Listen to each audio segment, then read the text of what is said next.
Hello students, आज के इस वीडियो में हम डिस्कस करने वाले हैं कुछ बहुत ही important questions of transition and inner transition element जो आपके 2023 के बोर्ड एग्जाम में आ सकते हैं। 6 मार्क का चैप्टर है, ये हेवी वेटेज चैप्टर है, इसलिए वीडियो थोड़ा सा लंबा हो सकता है।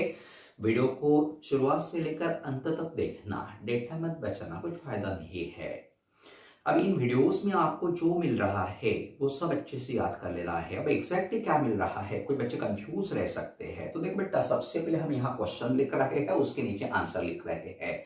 आंसर में एग्जैक्टली कौन से पॉइंट लिखना ये भी यहाँ आपको पता चल रहा है, इसलिए यहाँ भटकने की आवश्यकता नहीं है। सिर्फ वीडियोस को देखना, अच्छे से याद करना, राइटिंग प्रैक्टिस करना, ताकि आपका कॉन्फिडेंस लेवल हाई रहेगा। तो आइए समय वेस्ट ना करते हम सबसे पहले स्टार्ट करते हैं एमसीक्यूज को। इज डायमैग्नेटिक, 4 ऑप्शंस दिए हैं। अब डायमैग्नेटिक स्पीसीज को कैसे पहचानना ये आपको पता होना चाहिए। तो डायमैग्नेटिक स्पीसीज वही रहती है जहां सभी इलेक्ट्रॉन्स पेयर्ड अप रहते हैं, और पैरामैग्नेटिक अगर पूछा गया तो अनपेयर्ड इलेक्ट्रॉन होना जरूरी है। तो अब हमें पहचानना पड़ेगा कि 4 में से किसका कौन सी ऐसी स्पीसीज है जहां पेयर्ड अप इलेक्ट्रॉन्स ही प्रेजेंट है। तो डायरेक्टली हम आंसर बताते हैं बेटा, स्कैंडियम। स्कैंडियम का एटॉमिक नंबर है 21। कॉन्फ़िगरेशन है बेटा इसका आर्गॉन 4s2 3d1। इससे हम आयन बनाएंगे Sc3 पॉजिटिव। Sc3 पॉजिटिव बनाते समय कितने इलेक्ट्रॉन्स लॉस करने पड़ेंगे? 3 इलेक्ट्रॉन्स। 3 इलेक्ट्रॉन्स यहां से निकल जाएंगे, मिलेगा कॉन्फ़िगरेशन आर्गॉन का, जिसको हम इस प्रकार से भी लिख सकते हैं 1s2 2s2 2p6 3s2 3p6। ये कॉन्फ़िगरेशन देखने के बाद पता चल रहा है कि all electrons are paired up, therefore this species is a diamagnetic. Answer रहेगा D, Sc3 positive. Second question, most stable oxidation state of Ti is. सबसे पहले Ti का कॉन्फ़िगरेशन लिखना, क्या रहेगा? Argon 4s2 3d2। अब इसमें से हमें कितने इलेक्ट्रॉन्स निकालने पड़ेंगे ताकि हमें मोर स्टेबल कॉन्फ़िगरेशन मिलेगा? तो बेटा अच्छे से याद रखना, इनर्ट गैस का कॉन्फ़िगरेशन ऑलवेज हाई स्टेबल रहता है। तो आर्गन का कॉन्फ़िगरेशन लाना है, इसलिए हमें कितने इलेक्ट्रॉन लॉस करने पड़ेंगे? 4 इलेक्ट्रॉन। 4 इलेक्ट्रॉन लॉस करेंगे तो Ti+4 मिलेगा, जो कि more stable electronic configuration achieve करता है। इसलिए आंसर रहेगा C+4। In which of the following series all elements are radioactive in nature? Lanthanoids, actinoids, D block, S block। अब 4 में से सिर्फ एक ही सीरीज ऐसी है जहां जितने भी एलिमेंट्स है वो सब रेडियोएक्टिव रहते हैं, that is B, actinoid series. MCQ, most stable state of Ru is। Ru stands for रुथनियम। सबसे पहले रुथनियम का इलेक्ट्रॉनिक कॉन्फ़िगरेशन पता होना चाहिए। Ru atomic number is 44। Configuration रहेगा Kr 4d7 5s1।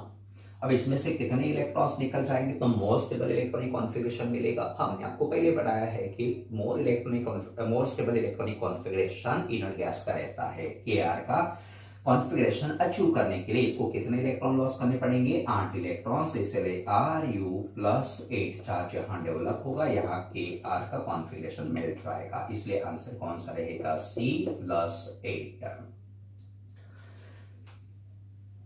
Last question is most basic. 4 में से कौन सबसे ज्यादा बेसिक रहेगा? अब सबसे ज्यादा बेसिक का मतलब वो ज्यादा से ज्यादा OH नेगेटिव आयंस बनाएगा इन सॉल्यूशन।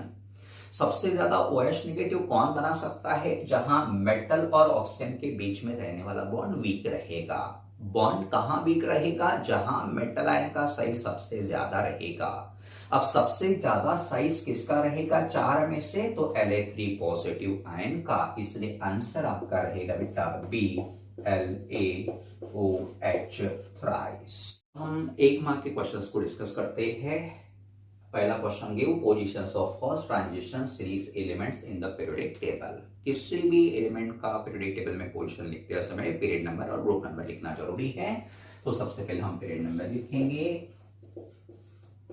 उसके बाद ग्रुप नंबर लिखेंगे। अब फर्स्ट ट्रांजिशन सीरीज है तो कौन से पीरियड में आएगा बेटा? तो it belong to period number 4 and group number रहेगा 3 to 12। इतना ही लिखना बस। Which of the first transition series elements shows maximum number of oxidation states and why? तो पहले सीरीज में ऐसा कौन सा एलिमेंट है जो सबसे ज्यादा ऑक्सीडेशन स्टेट दिखाता है? That is Mn। खत्म। अब क्यों बोला है तो बेटा रीजन लिखना पड़ेगा। Mn कहां से कहां तक दिखा था ऑक्सीडेशन स्टेट? +2 2 +7। इसे लिखने की जरूरत नहीं है, सिंपली Mn लिखना, बिकॉज कारण लिखना, इतने सारे ऑक्सीडेशन स्टेट दिखाने का कारण है बेटा because of small energy difference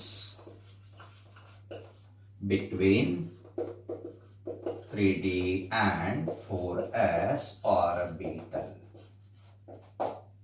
Give the name and formula of an ore of potassium dichromate. Potassium dichromate का एक्सट्रैक्शन हमारे सिलेबस में है, उसका और कौन सा रहेगा? फक्त नाव लिहायचं क्रोमाइट और फॉर्म्युला लिहायचा FeOCr2O3. Question number 4. Which substance is used as a flux in extraction of iron from hematite? Flux क्या है? ऐसा substance which removes impurity. Flux और जो इम्प्यूरिटी होती है जिसको हम गैंग कहते हैं, दोनों मिला के स्लैग बनता है। तो इस प्रोसेस में फ्लक्स का काम कौन करेगा? तो देखिए बेटा, यहां फ्लक्स का रोल रहेगा जो लाइमस्टोन दिखाएगा। लाइमस्टोन, कैल्शियम कार्बोनेट, लाइमस्टोन लिहिलं तरी झालं।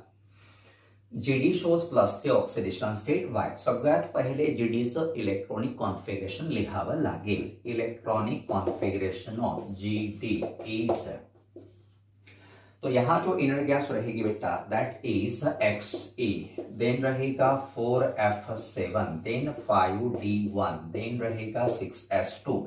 इससे हम इलेक्ट्रॉनिक कॉन्फ़िगरेशन लिखेंगे किसका? GD3 positive is. बचेगा क्या बेटा? Xe, यहां से 3 इलेक्ट्रॉन निकालो, 1 + 2 3 निकल गए, बच गया 4F7। इस पे आधा मार्क रहेगा। देन देखिए अब यहां जो कॉन्फ़िगरेशन मिला वो कैसा? 4F7। F में मैक्सिमम कितने इलेक्ट्रॉन्स आते हैं? 14। यहां कितने दिख रहे? 7, म्हणजे हाफ फिल्ड हो गया। और हाफ फिल्ड या full filled substance always highly stable. इसीलिए since GD3 positive has half filled, sorry, has more stable half filled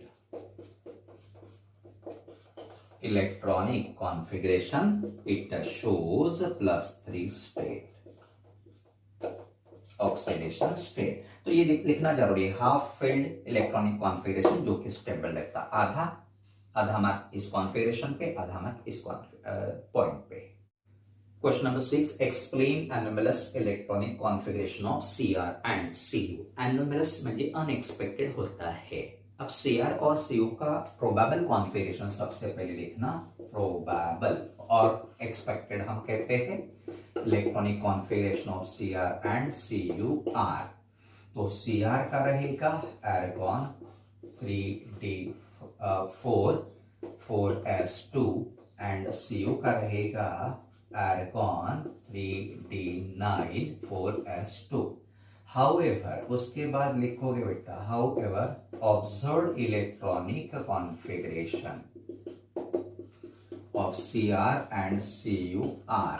तो यहां हम लिखते बेटा Cr का रहेगा argon 3d5 4s1, Cu का रहेगा argon 3d10 4s1। ऐसा क्यों होता तो हमें एक्सप्लेन करना है with the help of stability rule. तो इसलिए हम यहां लिखेंगे according to stability rule. Exam में ऐसे शॉर्टकट वगैरह मत यूज करना है, इसको पूरा लिखना अकॉर्डिंग। यहां जगह कम है इसलिए हम इस प्रकार से यूज कर रहे हैं। According to stability rule half filled, कौन से सबस्टेंस मोर स्टेबल होते हैं? Half filled and full filled substance are highly stable, while partially filled are less stable. Hence, अब देखिए बेटा, जो हाफ फिल्ड या फुल फिल्ड है वो मोर स्टेबल होते हैं, इसलिए क्या होगा बेटा, यहां से एक इलेक्ट्रॉन यहां जाता है, यहां से एक इलेक्ट्रॉन यहां जाता था, कि यहां 3d5 बनता है, यहां 3d10 बनेगा। ठीक है, तो ये हाफ फिल्ड रहेगा, ये फुल फिल्ड रहेगा, इसलिए यहां जो कॉन्फिगरेशन मिलेगा वो बिल्कुल मोर स्टेबल रहेगा। तो आपको लिखना पड़ेगा hence one electron gets excited, कहां से कहां जाएगा, from 4s to 3d orbital, so that 3d orbital becomes half filled, filled का स्पेलिंग FIELD नहीं लिखना, in CR and full filled in CU। ठीक है, तो अब यहां हाफ फील्ड बन गया, यहां फुल फील्ड बन गया, मतलब मोस्ट स्टेबल इलेक्ट्रॉनिक कॉन्फिगरेशन आ गया। हेंस हम लिखेंगे anomalous electronic configuration, anomalous electronic configuration of CR and CU becomes AR 3d5 4s1 and AR 3d10 4s1 respectively. अब इसका डिस्ट्रीब्यूशन किस प्रकार से रह सकता है, 2 मार्क का क्वेश्चन है तो हो सकता है हाफ हाफ मार्क यह रहेगा, ये एक एनोमलस कॉन्फिगरेशन पे 1 मार्क, या हाफ फील्ड फुल फील्ड आधा मार्क रहेगा, एंड बाद में लिखना पड़ेगा बेटा ये एक इलेक्ट्रॉन ट्रांसफर होता है, becomes half field, and full field आधा मार्क यहां रहेगा। Calculate the spin only magnetic moment of divalent cation of a transition metal with atomic number 27। Important question है, 2 मार्क के लिए पूछा जा सकता है, कॉम्पिटिटिव एग्जाम में भी कई बार ऐसे क्वेश्चंस आए हैं। अब सबसे पहले आपको इलेक्ट्रॉनिक कॉन्फ़िगरेशन लिखना पड़ेगा, तो electronic configuration of divalent metal ion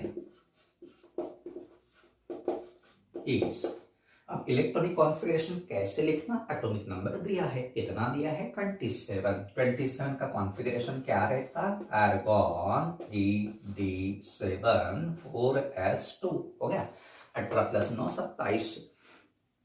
लेकिन हमें डाइवैलेंट दिया है, मतलब यहां से कितने इलेक्ट्रॉन आप निकालोगे, 2 इलेक्ट्रॉन, तो इसलिए 4s2 से 2 इलेक्ट्रॉन निकल जाएंगे, ऐसा कॉन्फ़िगरेशन बचेगा, आधा मार्क इस पे रहेगा। उसके बाद लिखोगे आप यहाँ n कितना रहता, n means number of unpaired electrons, तो 3d7 d सब शेल में 5 ऑर्बिटल्स रहते हैं, इन 5 ऑर्बिटल्स में 7 इलेक्ट्रॉन्स का डिस्ट्रीब्यूशन आपको करना पड़ेगा, 1 2 3 4 5 6 7, कितने अनपेड बचे बेटा 3, इसलिए n = 8, आधा मार्क रहेगा। देन फॉर्मूला लिखना, spin only magnetic moment equals, और सिंपली मैग्नेटिक मोमेंट भी आप यहां लिख सकते हो, इक्वल्स √n × n + 2, इस पे आधा मार्क रहेगा, वैल्यू रखना 3 × 3 + 2, 3 + 2 मतलब 5, 5 3 15 होता है, और 15 का स्क्वायर रूट रहेगा 3.87, यूनिट लिख के रखना bore magneton. Question number 8, give the factors on which colour of a transition metal ion depends. 4 factors आपको लिखना है। फर्स्ट फैक्टर रहेगा presence of unpaired electron in n-1d subshell. Unpaired electron है तो ही कलर दिखाई देगा, अदरवाइज कलरलेस रहेगा। Second जो रीजन है दैट इज डी ट्रांजिशन, मतलब एनर्जी एब्सॉर्ब करने के बाद इलेक्ट्रॉन एक डी ऑर्बिटल या लोअर एनर्जी डी ऑर्बिटल से हायर एनर्जी डी ऑर्बिटल में जाएगा, जिसे डी ट्रांजिशन कहना। थर्ड जो कलर डिपेंड रहता है that is on nature of ligand, nature of ligand attached to metal ion. Ligand ऐसी स्पीसीज होती है जो इलेक्ट्रॉन पेयर डोनेट करती है टू सेंट्रल मेटल आयन। जैसे ही लिगैंड का नेचर बदलेगा, कॉम्प्लेक्स का कलर भी बदलेगा। देन नंबर 4 है बेटा geometry of complex formed by metal ion। जैसे ज्योमेट्री चेंज होगी वैसे कलर भी चेंज होता है। Next question, which catalyst are used in the following processes? First is a decomposition of KClO3। Potassium chlorate का decomposition होते समय ऑक्सीजन बनता है। तो इस प्रोसेस में हम कौन सा कैटलिस्ट यूज करते हैं? सिंपली लिखना MnO2। B, preparation of CO2 and H2 from CO and steam at 500 degrees Celsius। This is a Bosch process which is used to prepare hydrogen gas। ठीक है, अब इस रिएक्शन का रेट बढ़ाने के लिए कौन सा कैटलिस्ट यूज किया जाता? तो FeCr कैटलिस्ट। एक तो ऐसा लिखोगे या iron chromate.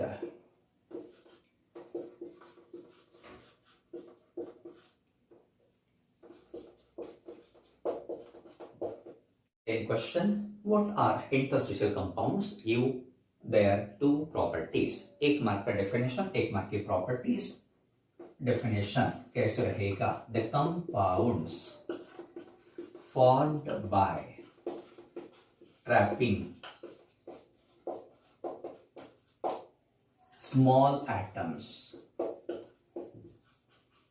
like carbon, hydrogen, oxygen, nitrogen, sulphur inside कहां ट्रैप होंगे? Inside interspatial spaces in transition metals are known as interstitial compounds। Properties कौन सी रहेगी? कोई भी प्रॉपर्टीज आप लिख सकते हो। पहला, they have same chemical properties as parent metal।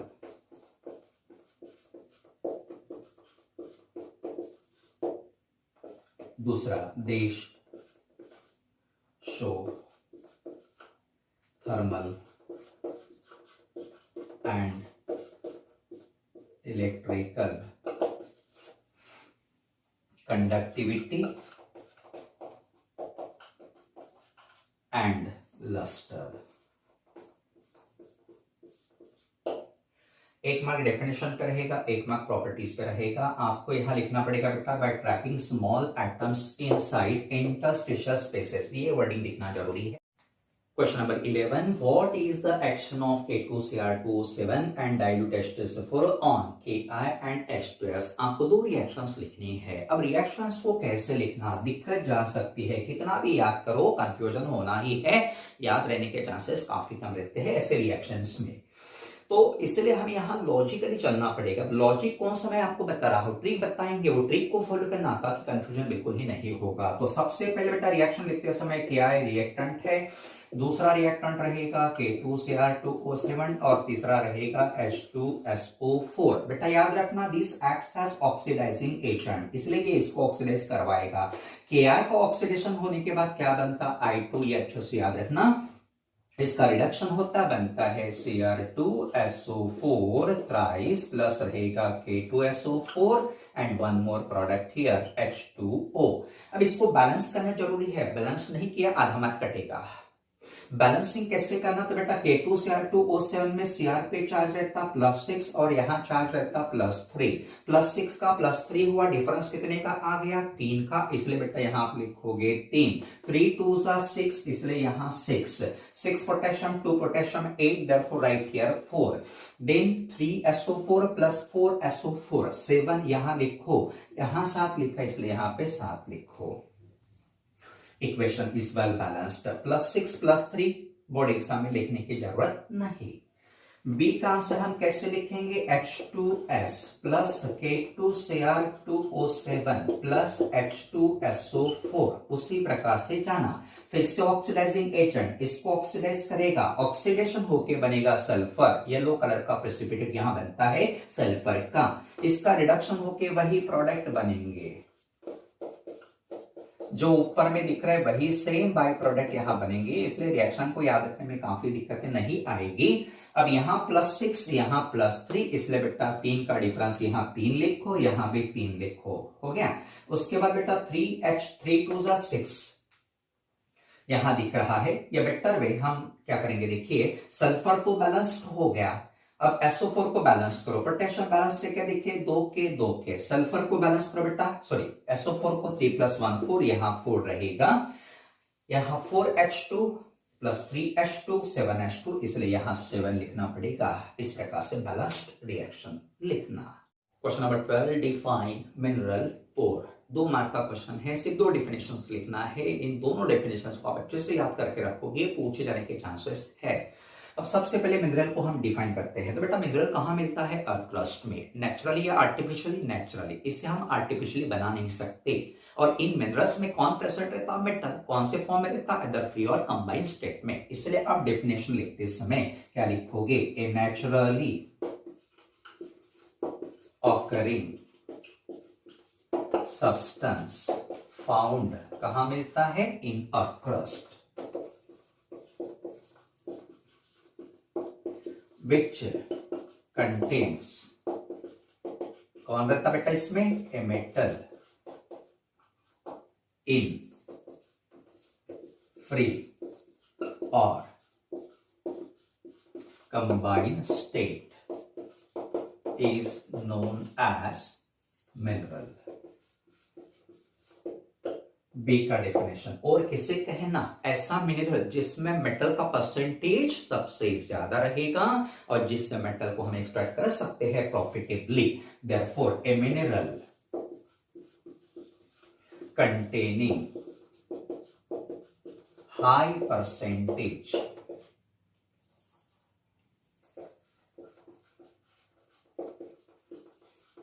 Of metal and from which metal can be profitably extracted is known as ore।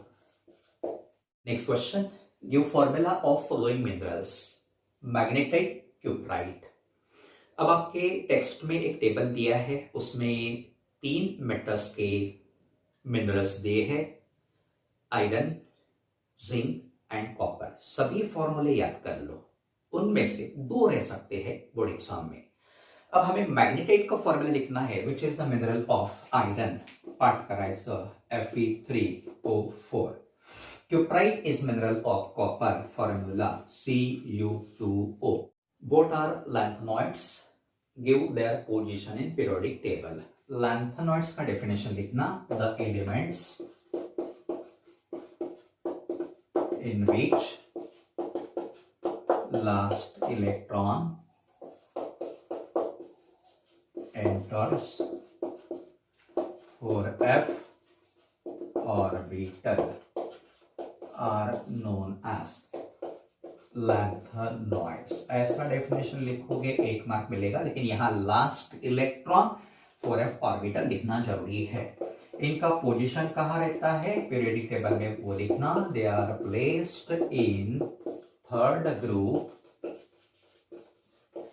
And 6th period in periodic table. ये हो गया लैंथेनॉइड्स के लिए, यहाँ आधा मार्क रहेगा, आधा मार्क इस पे रहेगा। अगर एक्टिनॉइड्स के लिए लिखा गया तो डेफिनेशन सिमिलर वे में आप लिखोगे, the elements in which last electron enters 5f orbital are known as actinoids. Actinoids कौन से ग्रुप में आते हैं? थर्ड ग्रुप, ग्रुप नंबर में सेम। पीरियड नंबर कौन सा रहेगा? 7th। बस इस प्रकार से थोड़ा सा मॉडिफिकेशन करना ताकि आप 15 एक्सप्लेन लैंथेनाइड कॉन्ट्रैक्शन, 2 मार्क का क्वेश्चन है ये। सबसे पहले आपको डेफिनेशन लिखनी पड़ेगी। कॉन्ट्रैक्शन का मतलब क्या होता? कम होना। क्या एटॉमिक और आयनिक साइज ऑफ लैंथेनॉइड्स कब कम होगा? जब एटॉमिक नंबर बढ़ेगा। देयरफॉर डेफिनेशन लिखते समय आप लिखोगे द डिक्रीज इन एटॉमिक और ionic size in lanthanoids with increase in atomic number is known as lanthanoid contraction।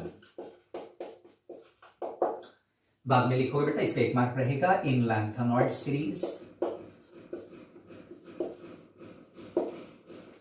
atomic number and nuclear charge increases by 1 unit, but extra electron adds shielding of 1 4 electron by another from nuclear attraction is very little। ये लिखना ही पड़ेगा तो ही आपको credit मिलेगा। दो nuclear charge increases by 1 unit, there is no comparable increase in nuclear charge. Hence, effective nuclear charge increases and size decreases। Question number 16, distinguish between lanthanoids and actinoids. 4 points लिखना है 2 mark के लिए। First point, lanthanoids में last electron कौन से orbital में जाता है? 4f ऑर्बिटल, इसलिए हम लिखेंगे last electron enters 4f orbital. तो यहां लिखेंगे last electron enters 5f orbital. 4f 5f व्यवस्थित दिसायला हवं। सेकंड जो रहेगा बेटा, they belong to 6th period. तो एक्टिनॉइड्स में क्या लिखना? दे बिलोंग टू कौन सा पीरियड आएगा बेटा? 7th period. थर्ड पॉइंट, ये कौन कौन से ऑक्सीडेशन स्टेट दिखाते हैं? काफी लिमिटेड ऑक्सीडेशन स्टेट दिखाते हैं लैंथेनॉइड, +2 +3 +4, इसलिए दे शो +2 +3 +4 ऑक्सीडेशन स्टेट्स। लेकिन यहां क्या होगा? Large number of oxidation state as compare to lanthanoids. कौन कौन सी रहेगी? +2 +3 +4 +5 +6 +7 oxidation states. And last point लिखना, except promethium all are non-radioactive। लेकिन यहां क्या होगा बेटा? नंबर 4 लास्ट पॉइंट जो है, सॉरी यहाँ पे थर्ड पॉइंट चाहिए। लास्ट पॉइंट यहां क्या लिखोगे? सभी एक्टिनॉइड्स रेडियो एक्टिव ही रहते हैं, इसलिए they all are radio active. Number 17, what is the action of KMNO4 on following species in acidic medium? 3 species आपको यहाँ दिख रही है, 3 मार्क का क्वेश्चन है, 3 रिएक्शन आपको लिखनी है। आइए पहले का आंसर लिखते हैं। आयोडाइन का फॉर्मूला रहेगा I negative plus MnO4 negative जो KMNO4 से आएगा प्लस H पॉजिटिव जो H2SO4 से आएगा। बेटा हमें आयनिक रिएक्शन लिखनी है, ये ऑक्सीडाइजिंग एजेंट है, इसको ऑक्सीडाइज करवाएगा, I2 बनाएगा, इसका खुद का रिडक्शन होता है, Mn+2 बनता है एंड एक और प्रोडक्ट रहता बाई प्रोडक्ट वाटर। अब इसको बैलेंस करना पड़ेगा, यहाँ Mn पे चार्ज +7, यहाँ रहता है +2, दिख ही रहा है बेटा। डिफरेंस कितने का है? 5 का, इसलिए यहाँ लिखेंगे 5, 5 2 10, यहाँ रहेगा 10। अब देखो चार्जेस को बैलेंस करना है तो यहाँ पे रहेगा, देखिए यहाँ -1 चार्ज है, यहाँ 0 है, -1 का 0 हो गया बेटा। डिफरेंस कितने का? 1 का। एक आयोडीन के लिए 1 का, तो 2 आयोडीन के लिए डिफरेंस कितने का? 2 का, इसलिए यहाँ पे लिखना पड़ेगा 2, यहाँ लिखना पड़ेगा 2। अब I और Mn तो बैलेंस्ड हो गए, व्हाट अबाउट ऑक्सीजन? 2 4 8, इसलिए यहाँ 8 लिखोगे तो यहाँ 16 लिखोगे। अब स्टोइचियोमेट्रिक कोएफिशिएंट बैलेंस हो गया, लेकिन चार्जेस भी बैलेंस्ड होना जरूरी है आयनिक रिएक्शन में। अब चार्जेस बैलेंस्ड है कि नहीं देखना पड़ेगा, यहाँ -10 -2 -12 +16 +4 हो गया एंड 2 2 +4 हो गया, बैलेंस्ड इक्वेशन। नेक्स्ट बेटा फेरस आयन का फॉर्मूला है Fe+2 प्लस रहेगा Mn+4 नेगेटिव प्लस रहेगा H पॉजिटिव। तो बेटा Fe2 पॉजिटिव का ऑक्सीडेशन होगा, बनेगा क्या? Fe3 पॉजिटिव, जिसको हम फेरिक आयन कहते हैं, इसका रिडक्शन होगा, बनेगा ऑलवेज Mn+2 प्लस रहेगा वाटर। अब यहाँ चार्ज +7, यहाँ चार्ज +2, डिफरेंस 5 का, इसलिए 5 यहां लिखना पड़ेगा। उसके बाद बेटा Mn तो ऑलरेडी बैलेंस दिख रहा है, बैलेंस क्यों है? क्योंकि यहाँ +2 यहाँ +3, डिफरेंस सिर्फ 1 का ही है, इसलिए बैलेंस ऑलरेडी। देन यहाँ 4 ऑक्सीजन है, यहाँ 4 लिखेंगे, 4 2 8 हो गया इस प्रकार से। अब चार्जेस को बैलेंस करते हैं, 5 2 10 +10 -1 +9 +8 +17, 5 3 15 +2 +17, charges are also balanced। Lastly हम ऑक्सैलिक एसिड को ऑक्सीडाइज करते बेटा, H2C2O4 प्लस रहेगा MnO4 negative plus H positive, इसका ऑक्सीडेशन होगा, बनेगा CO2 एंड H2, इसका रिडक्शन होके बनेगा Mn+2। फिर से यहाँ बेटा 5 का डिफरेंस है, इसलिए यहाँ 5 लिखेंगे, 5 2 10, इसलिए यहाँ 10 CO2 लिखना पड़ेगा। अब Mn का डिफरेंस कितने का रहेगा, यहाँ पे हमें देखना पड़ेगा बेटा, C2O4 2 नेगेटिव ऐसा आयन रहता है जहां कार्बन पे +3 चार्ज रहेगा और यहाँ कार्बन को ऑक्सीडेशन नंबर +4 रहेगा। +3 का +4 हुआ, डिफरेंस 1 का है, एक कार्बन के लिए 1 का डिफरेंस, तो 2 कार्बन के लिए 2 का डिफरेंस रहेगा, इसलिए यहाँ 2 लिखना पड़ेगा, यहाँ 2 लिखना पड़ेगा। अब ऑक्सीजन को बैलेंस करेंगे, 5 4 20 +8 28 -20 कितना रहेगा? 8, यहाँ लिखना पड़ेगा, 8 2 16 -10 यहाँ रहेगा 6।